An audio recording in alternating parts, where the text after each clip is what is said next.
The downfall of many is not plotted in the shadows, but in the daylight, where their tongue posture and careless acts betray them. Let us remedy this fatal flaw before you are undone. I am Niccolò Machiavelli. I have seen men rise to power and be cast into ruin, not for crimes committed in secret, but for missteps made in public. A single gesture, a thoughtless word, can unravel a lifetime of influence. Today, I will reveal 9 acts you must never commit in public, lest you forfeit your dignity, your authority, and your future. Emotions. The sweetest wine and the most treacherous poison. Imagine a ruler who lets the court see every flicker of anger, every shiver of fear, every unguarded smile. What do you think happens next? His enemies take note. His allies begin to question him. Even the most loyal servant will start to calculate how much longer they should remain at his side.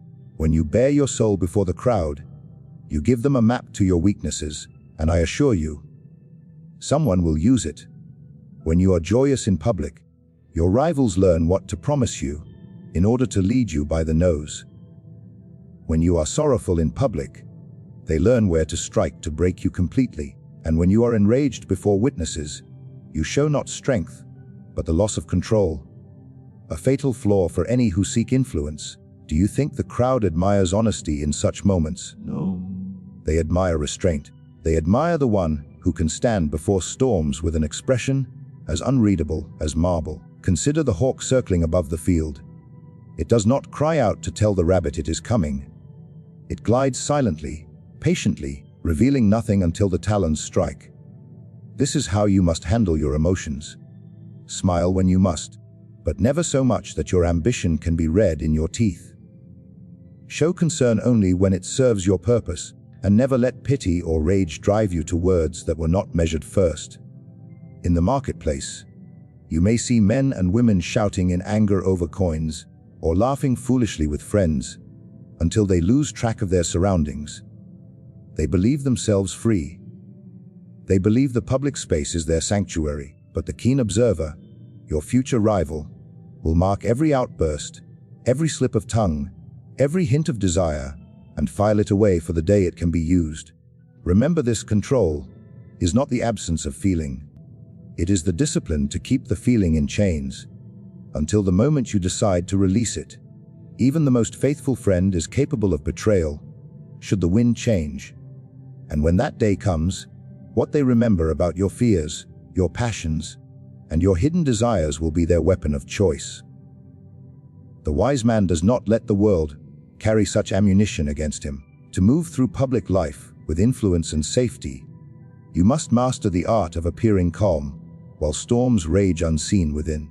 When your enemies cannot read you, they cannot predict you. When they cannot predict you, they cannot. Words are the currency of power, and the careless spender soon finds himself bankrupt.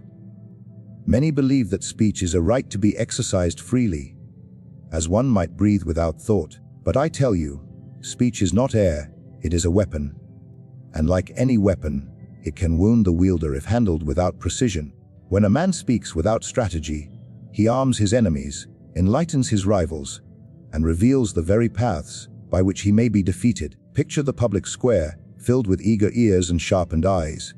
A single unplanned phrase, uttered in jest, in anger, or in the heat of passion, can be repeated, twisted, and carried far beyond your intention. What you say becomes a tool for others to shape your image in ways you never approved.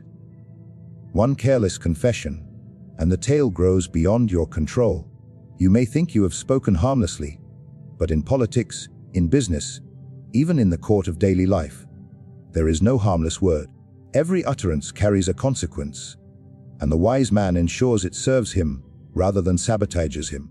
The fool believes that silence makes him appear ignorant. He rushes to fill every pause with noise, revealing thoughts that were better left hidden. But the patient speaker knows that silence, too, is a form of speech. It makes others uneasy. It forces them to reveal themselves, to fill the air with words you can later turn to your advantage. And when you finally speak, each word strikes with the weight of preparation and intent. You must never forget, once spoken, a word belongs no longer to you. It becomes a wandering emissary subject to interpretation, misinterpretation, and deliberate distortion. Therefore, before you speak, ask yourself, what effect will this have? Who might hear it? Who might repeat it? How might it be used against me? Those who fail to ask such questions will spend their lives defending themselves from battles they began with their own tongue. I have seen powerful men lose their influence, not in moments of scandal or treachery, but in the subtle erosion caused by their own unmeasured speech. They trusted that their intent was clear, forgetting that the crowd hears only what suits their mood.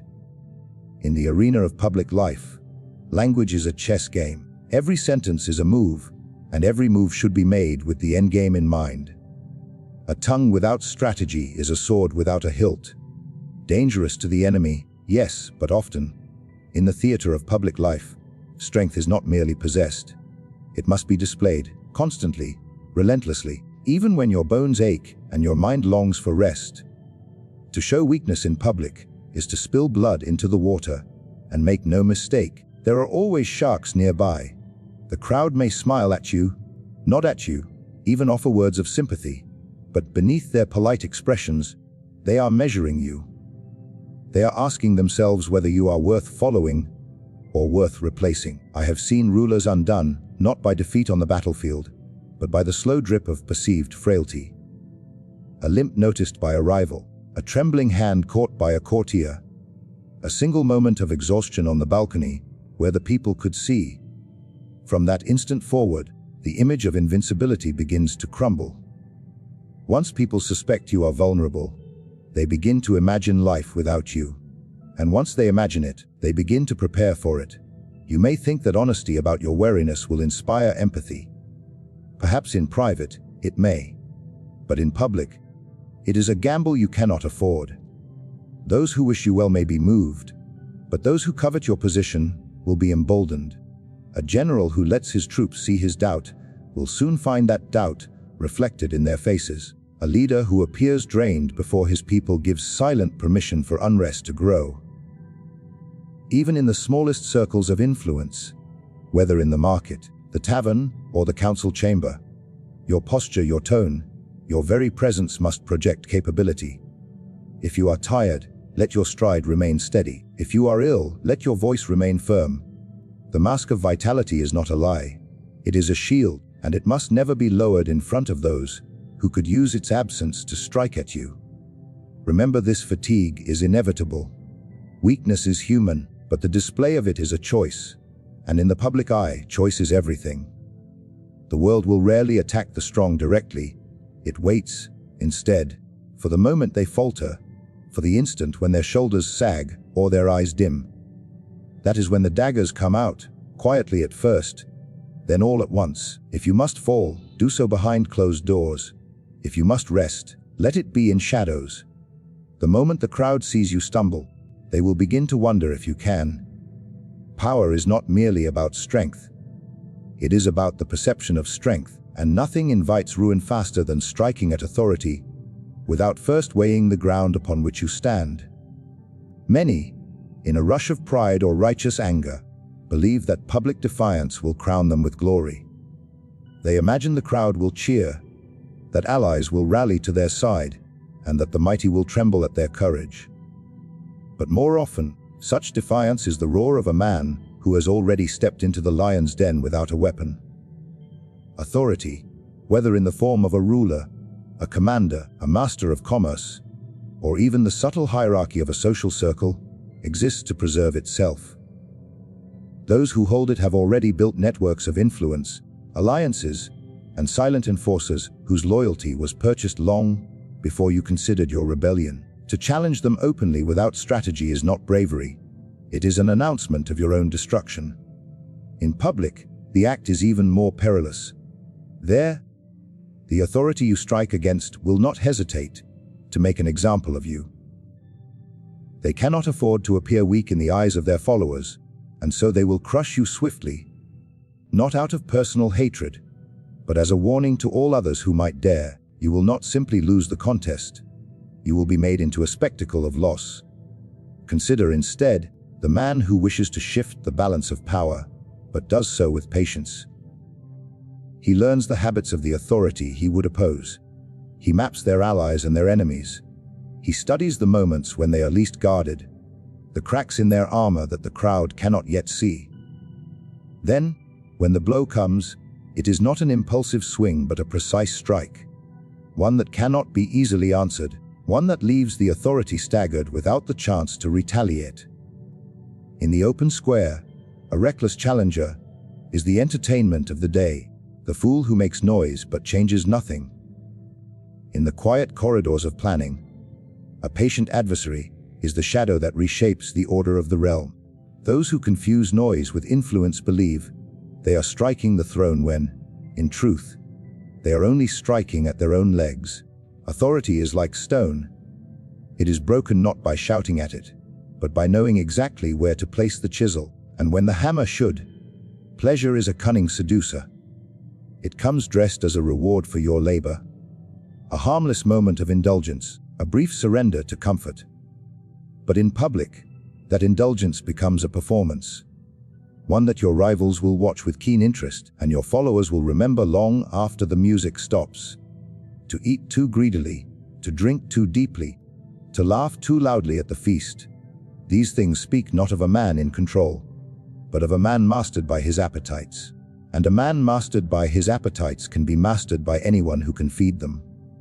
The public space is never as harmless as it appears. The banquet table, the tavern, the celebration, they are arenas in which character is judged as ruthlessly as in the council chamber. Every extra cup of wine you take is a drop of authority spilled. Every morsel snatched too eagerly is a small surrender of the dignity you have built. The crowd may not say it aloud, but they will file it away. He is ruled by pleasure. He can be swayed by offering it. Worse still, indulgence dulls the mind. The sharp observer becomes the sleepy guest. The vigilant host becomes the unguarded fool. In these moments of excess, the plotting begins around you. Deals are struck, alliances formed, and whispers passed, while you are too lost in the comfort of your own satisfaction to notice. And when you return to your senses, you will find the world subtly rearranged, and not in your favor. It is not that pleasure must be avoided entirely. No, pleasure is a tool, and like all tools, it must be wielded with intention. A measured sip, a controlled smile, a well-timed toast. These can strengthen your image, make you appear generous yet restrained, approachable yet unshaken by the lure of excess. But to lose yourself to it, especially where many can see, is to show the world that you lack the discipline required to rule yourself, let alone others. Those who seek power must understand this truth. The public feast is not merely a place to enjoy. It is a stage upon which every gesture is noted. The wise do not gorge themselves before those who may one day test their resolve. For if they see that a little wine can loosen your tongue, or a little flattery can make you forget your caution, they will know exactly how to lead you where they want you to. Mockery is a tempting weapon. It feels sharp, it feels quick, and in the moment, it can draw laughter from the crowd. But understand this: laughter in public is a dangerous currency, and it is never freely given. When you mock another, especially before witnesses, you may believe you are asserting dominance. In truth, you are inviting enemies, both seen and unseen. For while some may laugh at your target, others will quietly resent the arrogance in your tone, or fear that one day they may be the object of your amusement. Ridicule does not simply wound the one it is aimed at. It reveals something about the one who wields it. It shows a willingness to humiliate for sport, and people do not forget such displays. The man who is mocked will remember. The friends of the mocked will remember. Even strangers in the crowd will remember, for they will imagine how easily you could turn the same cruelty on them. And in time, all those memories can form alliances you will not see coming until they stand united against you. You must also understand that mockery is a tool that rarely achieves its intended purpose. In public, it can make the target appear sympathetic, while you take on the image of a bully. It can shift the balance of perception so subtly that you will not notice the change until you realize the crowd no longer celebrates your victories with the same warmth. In the court of influence, Perception is as deadly as any blade, and ridicule can cut the wrong way. There is another danger. Mockery in public grants your opponent an opportunity. A clever adversary will take your insult and turn it into a display of wit, dignity, or humility, making you appear petty by comparison. And if they succeed, the same laughter you sought to win will turn against you, leaving you exposed and diminished. This is not to say you must never wound with words. There is a time for sharpness, but it should be delivered with precision, rarely and with purpose, so that it strikes without making you appear reckless or cruel. To humiliate for the sake of amusement is the mark of a man who mistakes noise for influence. The wise know that every jest costs something, and in public, the price is always higher. For when the day comes that you need the crowd's loyalty, they will recall not your cleverness, but the day they saw you. Wealth, when displayed without design, is a torch in the night. It draws attention from all directions. But not all who approach come as friends. Many believe that flaunting riches will win them admiration, respect, and even fear. Yet in public, such displays are a double-edged blade. They inspire envy in those who have less, suspicion in those who are equal, and ambition in those who want what you possess. The man who parades his fortune without strategy is not demonstrating strength. He is issuing an invitation for others to plot its capture. I have seen men undone, not because they lacked resources, but because they revealed too much of them. A gelded carriage rolling through a poor district does not proclaim majesty. It provokes hunger and resentment. A jeweled hand waved in a crowded market does not inspire loyalty.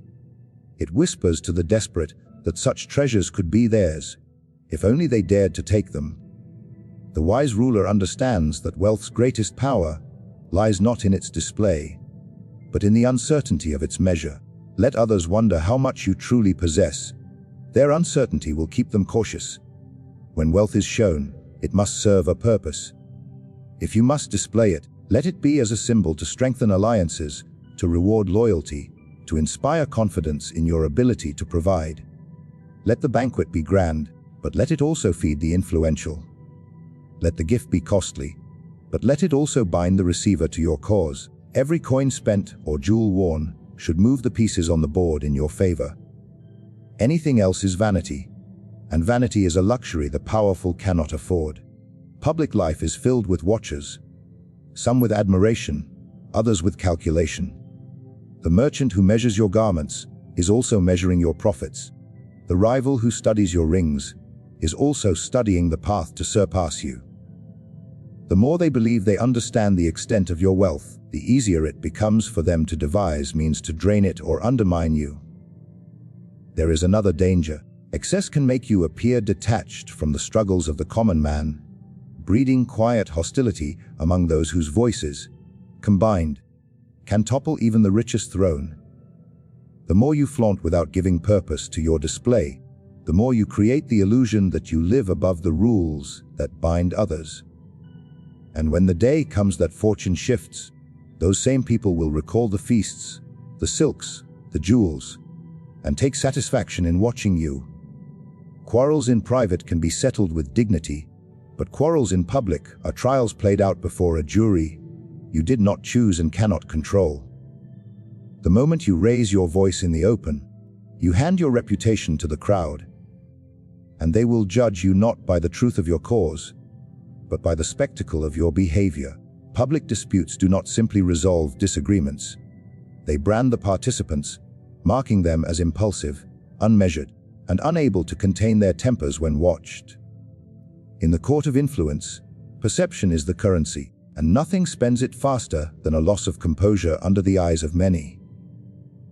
Even if you are in the right, the sight of you locked in loud, visible conflict will be remembered longer than the reason for it. Your opponent may leave with their dignity intact, while yours, though you spoke truth, appears tattered in the minds of those who witnessed your outburst. Worse still, in a public quarrel you are no longer speaking to your opponent. You are performing for the crowd. Every word is subject to interpretation.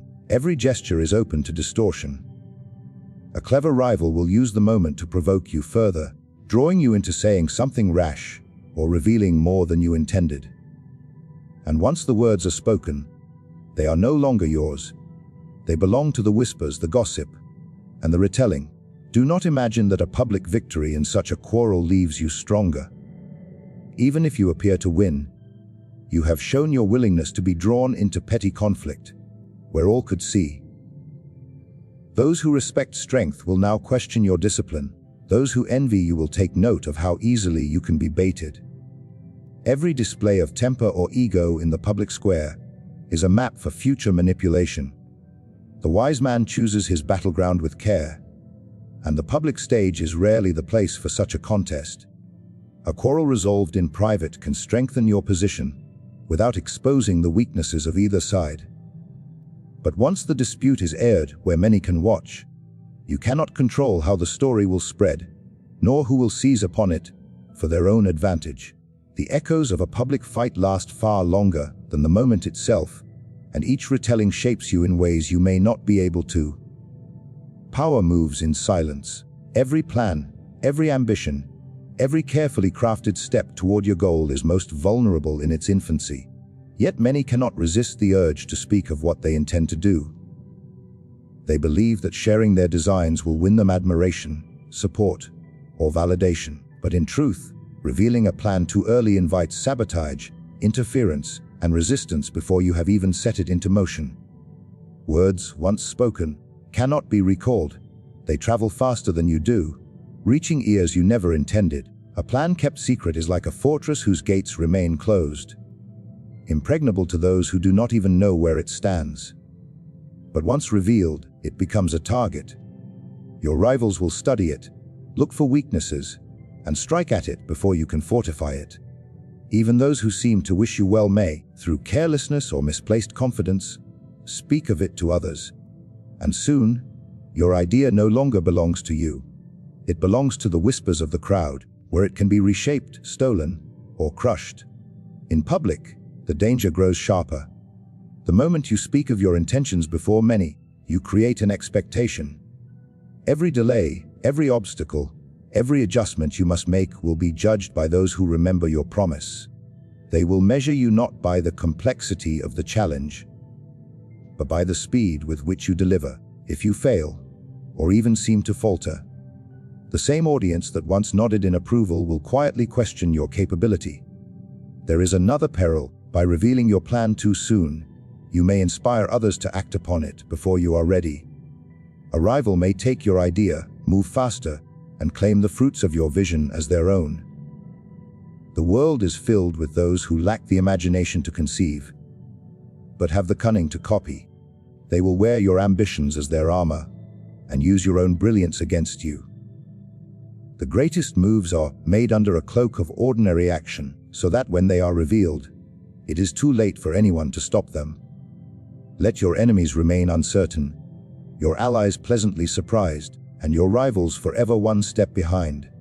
Speak of results when they are complete, not of intentions that can still be undone. For once the shape of your plan is known, so too is the path to break it, and there will always be someone willing to. Power is not lost in a single grand mistake. It is bled away through small, public acts of carelessness. A word spoken without thought, an emotion laid bare, a quarrel fought in the open, or a plan revealed too soon. Each is a crack in the armor that protects your influence. Machiavelli warned that the eyes of the world are always upon you, whether you feel their gaze or not. Every gesture, every tone, every choice in public becomes part of the story others tell about you, and once that story turns against you, it is nearly impossible to rewrite. The wise do not move through the public square as though it were a place of safety. They walk it as they would a battlefield, aware of every movement, every onlooker, every potential threat concealed behind polite faces. To master public life is to master yourself, to guard not only your actions but the image those actions create. In doing so, you deny your rivals the openings they seek, and you preserve the aura of strength that draws loyalty, commands respect, and keeps your enemies uncertain. The downfall of many is not plotted in shadows. It is invited in daylight, through the very acts we have explored. avoid them, and you will move through the world as a figure of mystery and command. Ignore them, and you will one day find that your own public missteps have been the architect of your ruin.